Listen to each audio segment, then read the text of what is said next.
Hey Wolfpack, welcome back to Eunoia. Thank you for tuning in today. I'm your host Sable Danielle, and today we're having conversations with Niki, owner and creator of Panda's Crystals. Hi Niki, Hi. how are you today? I'm doing well. Thank Thank you so much for joining us. I'm excited to have some conversations with you. you. Me too. Today we'll be talking about the power of energy, Reiki, crystals, and life as a small business owner. Um, Before we dive into the questions, I'm going to do a random question poll to kind of break the ice. So Okay. let's see.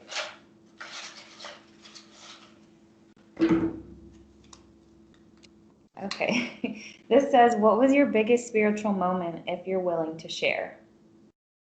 Um. Oh, I remember.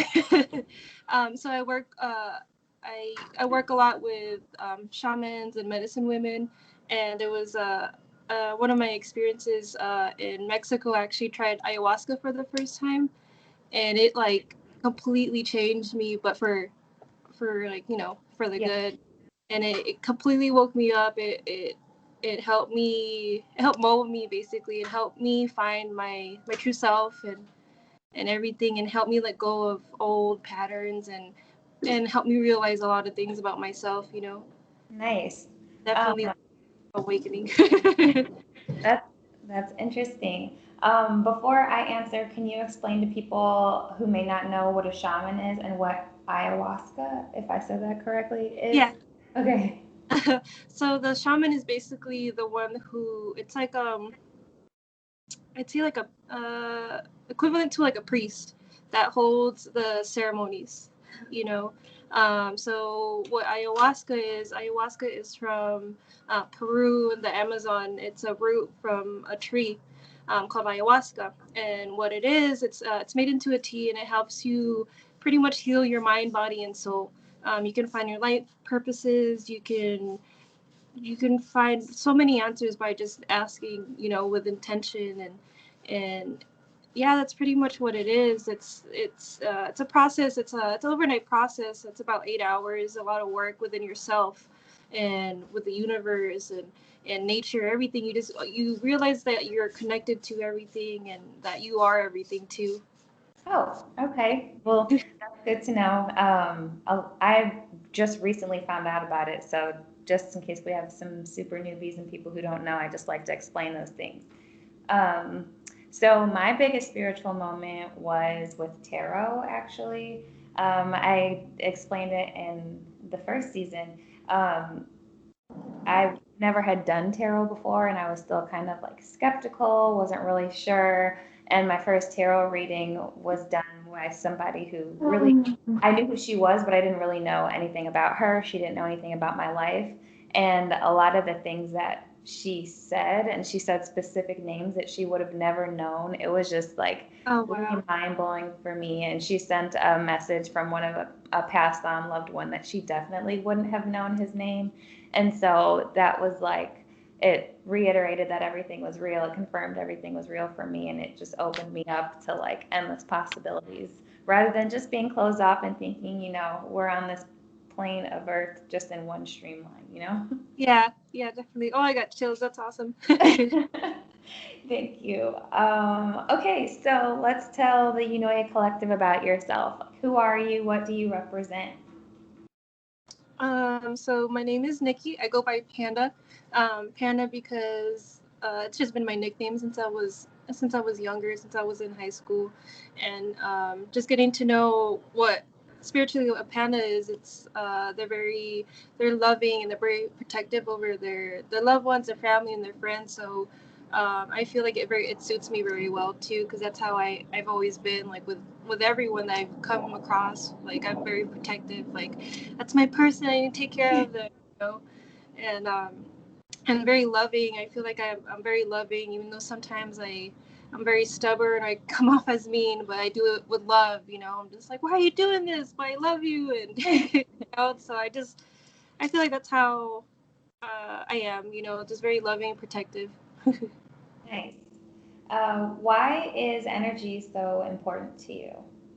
It's important because throughout my journey, I've noticed and I've come to realize that energy is in everything that we do, from like the food we eat to the conversations we have. It's all consumption of energy and exchange of energy. So if say you're having a conversation with someone that's giving you anxiety, maybe they're not supposed to be around you. Maybe that energy isn't supposed to be around you, you know? So energy tells you everything too, you know, even if it's like someone that may seem good or something that may seem good, but then you get there and you're like, oh my goodness, this is not going, you know, like I don't feel it. So I feel like Yes, energy just tells you everything. You don't even have to talk to someone or anything. You can just feel it, you know? And it's definitely. something so indescribable too. Like you can't tell someone, well, this is energy. Like no, but because something else could be energy too, you know. So it's just it's endless. It's endless and it's such a unique feeling, I guess. For me, energy, I guess I can kind of feel it, you know, when you meet people, you can kind of tell, like you said, if they're kind of giving you anxiety during a conversation or they're making you feel uncomfortable while you're talking to them or every time you're around them, like those are signs that you should pay attention to that maybe their energy is a little bit off and they're not right for you right now in that moment. Maybe not forever, but maybe in that moment. So I think it's important that you brought that Yeah, definitely. up. So what is Reiki and how did you get into it? So Reiki is it started in Japan. So it's a Japanese technique. It's a energy transfer from basically the universe through me or through like whoever, you know, has. It's a vessel. I'm just a vessel, you know. So it's able to help relieve pain for a short period of time. It's able to actually help heal any illnesses as well too. And I had gotten into it shortly after. I think the first ayahuasca in Mexico. I got into it because I wanted to learn more about energies and get to help people in a different way. So I've always feel like I was always trying to help someone, Yeah. but in different ways. Before it was like, oh, I'll help you pay this, or I'll go pick you up, or things like that. But now with Reiki, I was able to actually help heal like anxieties and depression, or just be there for someone in a different way. You know, Yeah. a more spiritual and more like just nurturing way, I guess. Yeah. I love that. I tried Reiki one time before I moved to Vegas. It was actually right before COVID started, and I was really disappointed because I had finally found a place up where I was at. But it was a really nice experience. I felt like I was a lot more calm. I have anxiety, and I'm like always all over the place. My mind's always everywhere. I'm always worrying about things. But after I tried it, I felt very calm for a pretty decent amount of time. Like, I mean, I don't really know how to explain it, but I felt the difference. Yeah. And no, I definitely like something you just feel. Yeah. And I actually met you. I don't remember if I met you through the Reiki or through the jewelry first, but I reached out to you because I wanted to get Reiki on my dogs because they're like super anxious and stuff too. And I did notice a difference in them and their temperament and everything. They were a lot more calm and relaxed too. So I think it's cool that you can do Reiki on animals. Yeah, that's awesome. I'm so happy to hear that. Yeah. Um, so how do crystals work and what is the purpose? So for me, I feel like again with energy, like each crystal has its own energy, it has its own healing properties. So it's like it's something that's indescribable. People just could feel it. Yeah. Sometimes there's crystals that just don't call to you, so you can't really feel the energy of it. And you can use it in so many ways. You can use it to help heal. You can use it for guidance. You can help, for protection. Anything that you're looking for, basically. And I feel like there's no right or wrong way to use it, just as long as your intentions behind it. Yeah. You know. Yeah. I know sometimes people ask me at the events that you started doing that we've been that we've both been doing. Like, how do you use them, I guess? And I like to use them during meditation. Like, sometimes I just like to feel them on my skin. Like, I tell people there's not really a right or wrong way to do it. It's just whatever feels right to you. But I mean, I think you can sleep with them under your pillow. You can keep them in your pocket, your wallet. Like, you just kind of whatever feels right. So, how do you like to use yours? I like to use them like usually on me, like say if I'm doing reiki or if I'm doing like a session for someone, I like to use black tourmaline, so that way it soaks up any energies that isn't good, basically, you know, any unwanted energies that I'm not, my body doesn't want, doesn't need, you know. So I like to do that. I like to use it for meditation as well, to like pretty much help guide me and help open me up, like open up my third eye a bit more and help me concentrate. When I used to be a server, I used to carry carnelian to help motivate me to, you know, to get this money basically. Yeah. And like help give me energy, you know. So yeah, there's like so many different things. Like I like using it for selenite. I love using selenite to help cleanse my crystals, to help charge them, and to help cleanse myself too. I also have selenite like around my house to just help, like, you know, absorb anything negative and keep away any negative energies, keep the house very light too. Yeah. You must have been reading my mind because my next question was going to be, what are your favorite crystals to use? But you just ran, you ran through the list, so that was pretty cool. Well, how did you get into crystal jewelry? So I had like a mild awakening. It wasn't like as intense as my ayahuasca. It was probably like a year before the ayahuasca. I had like a little bit of an awakening where I was like, oh my gosh, you know, like how you with your tarot, like this is not just a 3D world. Like this is not just 9 to 5 and just to make money, basically. Um, so yeah, and then after that I had my awakening, so I started getting into crystals, and I'm like, oh, like crystals have jobs, they can help us, you know. So I was like, oh, I wanted to buy like necklaces and stuff, but nothing, no necklaces, no jewelry was drawn to me, like nothing was. And I'm just like, why don't I just try to make my own, so that way I can wear it, you know, I can wear something. So Yeah. I started getting into wire wrapping, and I was like, oh my gosh, I just loved it. I started just working on stuff like every single day, like until like 3, 4 o'clock in the morning. There's sometimes I wouldn't eat. Like the only times I would eat was because I'm like, oh, I need to feed my boyfriend. Oh, I need to eat. So, but yeah, I got into it like shortly after like my little awakening, and yeah, and then I've been probably like 3 or 4 years now. I've been working on my jewelry, and it's been amazing. And I'm super grateful that I started doing it. You know. Yeah. What I first noticed about your jewelry was that it was very unique. Like a lot of them, the crystal jewelry that I found, like it was or a crystal, wrapped, but it would just come on, a black chain or what, not a chain, like a little black rope, I guess. But yours, this is your piece. This is the first piece I got from you. It's smoky quartz, if people can see. But yours, it's copper. It's like wired really nice, and all of your pieces look like that. Like they're all really unique and beautiful. So I love them, and I always suggest your stuff to people. Thank you. You're welcome.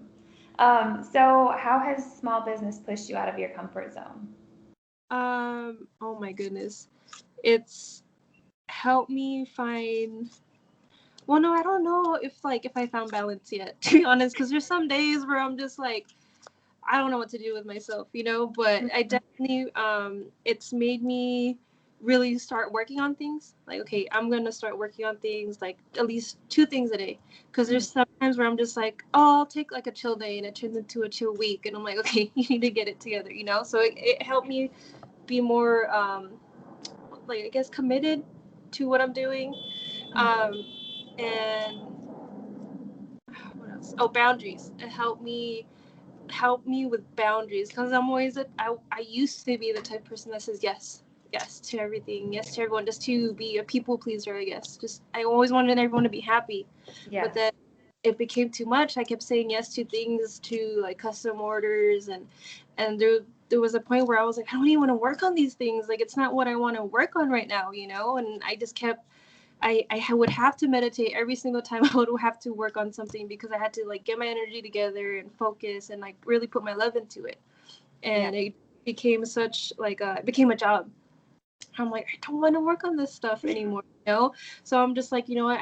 I started saying no to things, to no to people. Like, look, I'm sorry. Like, I can't work on this. I don't want to work on this right now, to be honest with you. But I have my site. And there's tons of things on my site, you know?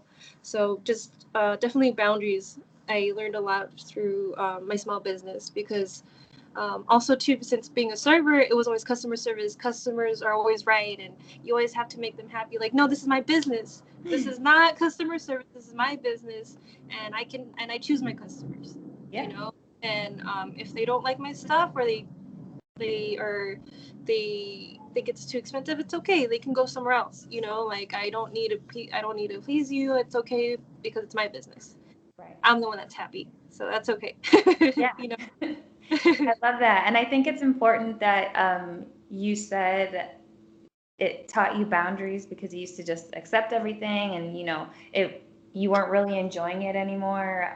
You didn't want to do all the personals. And I think when you're a small business owner, this is my first year being a small business owner, but you have to love what you do in order for it to like truly flourish and to create at your full potential and to be able to like just give your all to it. Otherwise, like, why are you doing it, right? Exactly. Yeah, so like I'm definitely not it's more of like it's something I love, and it's more of like a hobby than a job. You know, I'm just super blessed that it pays the bills and puts food on the table, but at the end of the day, I'm not doing this to make all the money in the world. You know, if I do, I do, and I'm happy. I'm thankful, you know, but if I don't, it's all right too, you know. Yeah. Because it's And still what'd you say? because it's still something I love, you know. Yeah. Yeah, and it's led through your passion. I think that's how it should be led. Once it's like becomes money driven, that kind of takes the fun aspect out of it. It's more of a I have to make this goal in order to reach this, this, and that. And I think that sometimes that can lessen your creativity or Yes. want to do it. Um, I feel like my journey as a business owner this past year has taught me so much. Like naturally, I'm not very organized. Like I love challenges. But I'm a procrastinator. Like I work best in a procrastination mode. That's how I got through school. That's how Me I too. get through everything. And my first season, like although I felt like I was planning more than I ever planned before, I still kind of was a little lax about it just because I was tired, work my 9 to 5, and I still was kind of coming up with those excuses. But then I realized, like, this is my baby. Like, I have to nurture this. I have to build it. I can create it how I want, just like you said. It's your business. You get to form it how you want. Um, but it's kind of taught me to like be organized and be consistent. I've consistently worked on this every day since at least the beginning of the year, or every other day for like months. But man, I used to quit things and stop all the time. So it's a challenge, but I think it's enjoyable because it makes you grow. Yeah. Yeah, and it definitely takes you out of your comfort zone, you know. Yeah, everything that I do is out of my comfort zone. I tell people all the time, like, I'm shy. I don't really like to talk. I don't like attention. I definitely don't like talking about things, but I've been led to do this. And knowing that I'm helping people makes it easier. And I don't know, I'm just becoming more comfortable with being uncomfortable. Like Yeah. every day I'm doing something that's uncomfortable. Going to the small business, like the pop-up shop that you started was uncomfortable but super fun. But it's not really uncomfortable anymore, but I think discomfort is good for growth. Yes, exactly. Yeah, because I'm the same way. I'm super introvert. Like the literally the only time I'm socializing is at my at the pop-ups. Like Yeah. that's other than that, I'm here. I'm at the gym. I have my headphones in. Like I don't talk to anyone. Like not to be mean, but because I'm just like I'm just quiet. I'm shy. I don't know what to talk about. Like I don't know, you know. Yeah. So I definitely get that, like being just super uncomfortable, but it had to take us to get uncomfortable to be where we're at right now, you know? Yeah, for sure. So how can you tell when your energy is off? Oh girl. I'm just super irritated. I'm not the nicest person, and I'm just like, I just need to stay home. I need to get off social media. I need to just lay down. I need to cry. I need to scream. I don't know what I need to do, but I need to do it. And I figured it out. Like, I'm just, I don't know. You just feel it. You just feel like you're off. Like you're not happy. You don't want to do anything. So I've learned to just listen to my body. Just don't. If you don't want to work on anything, just don't work on anything. Just lay down. Just relax. It's fine. It's gonna be all right. Then I'm just there like, oh my god, I need to work on stuff, and then I have to remind myself it's okay to just chill. It's okay to take a break, because you can't always be going like 100 at every single day working on things. Like, you need to just take time for yourself, and just get your energy back together. Yeah, I think that is very important. I can always tell when I'm off because, like you said, I get short tempered. I'm like easily irritable, and I'm like, why? Because normally I'm not like that. Like, I'm super bubbly, even though I'm quiet. Once like you start talking to me or I'm comfortable, I'm super bubbly and nice. So when I'm short with people and irritated, I'm like, you need to go. You need to go be by yourself. You need to go take a nap. Maybe you need to eat, but yeah, I like to sleep, and like feel my emotions. I guess when my Yeah. energy's off, I kind of want to figure out why it's off. I allow myself to be off in that moment to like figure it out, and then pick it back up. It's Yeah. like you said, it's important to take those rest days, but you can't let them turn into like forever rest. Yeah, exactly. Turn into stops. I know there was a point, oh my gosh, especially because so when COVID started, I had gotten laid off from my server job, and I'm like, I'm never going back. I'm like, this is my sign. I'm never going back. I'm doing my job. I didn't do any work for like the first 3 months, and I was like, oh my gosh, like, I'm just, I'm like, I need to start working on things. I'm like, what am I doing? I'm like, I need to start doing this. Like, I would just chill it. I would just You were chill. comfortable. I was like, this is nice. Like, but now I'm like, okay, I need to get up. I need to start working on things. Even if it's one thing, I'm like, just start off slow. You're fine. So ever since then, I just, been working on things. I would take probably like, the weekend off or whatever it was. And then now I'm just like, I kind of have a groove of things where I have, like I go to the gym, I work on things. I cook dinner, whatever it is that I need to do, clean. I finally got it. I think I got it down. Yeah. That's the thing. Like in the beginning, it's so overwhelming. Like there's so much stuff to do. I guess you don't really know where to begin or where to end. But once you kind of just have to realize that it's not about the amount of time it takes to get there. It's not about getting everything done right away or like being perfect. It's about going step by step, progressively, like you're getting better and taking the time to get better, not trying to rush and be the best because. Exactly. That's not the important thing. The important thing is that you're successful at it, and you can't necessarily be successful just because you're the quickest. Yeah. Yes, exactly. Like before, I used to be like, oh my god, I have this pop up to go to. I'm gonna make a bunch of stuff. So I would just do like super quick, simple things just so I can have a bunch of stuff. But now I'm just like, no, I'm like, because these simple, quick things, I don't really like them. Like I'm just Yeah. trying to put stuff on my table. Like no. So now I take the time. Like there's sometimes I work on pieces for like 4 to 6 hours. Sometimes it takes me 2 days to finish. Now I'm like, it's okay because my work it's valued, you know what I Yeah. mean? Like my time is put in it, and people appreciate it, you know what I mean? And if they don't, then they can go past me, Yeah.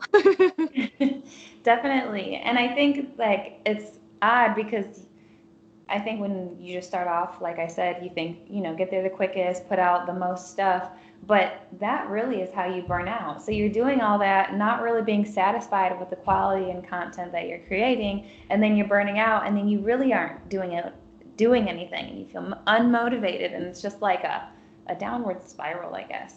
Exactly, yeah. So, okay, so what's your favorite part about what you do? um Seeing the difference in people, like helping them heal, because I don't know, I don't think of myself as a healer. I think Hmm. of myself as like I push people. I give them that little boop, like here you go. Yeah. There you go, you do it on your own, you know what I mean? So Yeah. people to like, okay, look here, you can dive in, it's all right, it's gonna feel nice. Like I know you feel like you're gonna feel depressed forever, you're gonna feel sad forever, you're gonna feel anxiety forever, but you're not. And my words can only say so much, but until you feel it and you're like, oh, this is what you're talking about, this is the calmness, this is what the peace that you're talking about. I'm like, yeah. So that seeing that, it's definitely nice. It makes my heart happy, you know. Yeah. Even just like from I've had people tell me like, oh my gosh, just opening up your package, I felt like a sense of relief just from like my jewelry. And then after Reiki, it's like they just look like a different person off that table, you know. Yeah. It's amazing. I love seeing that. I love it. It's your energy. It transfers from your jewelry all the way to your customer. And I mean, we laugh about it, but seriously, our energy is strong. And if it's strong and you set your intention to that, then I think that, people can feel it. And that's what makes your business so successful, aside from it being unique. But I think, your authenticity and the intention that you put behind it is huge too.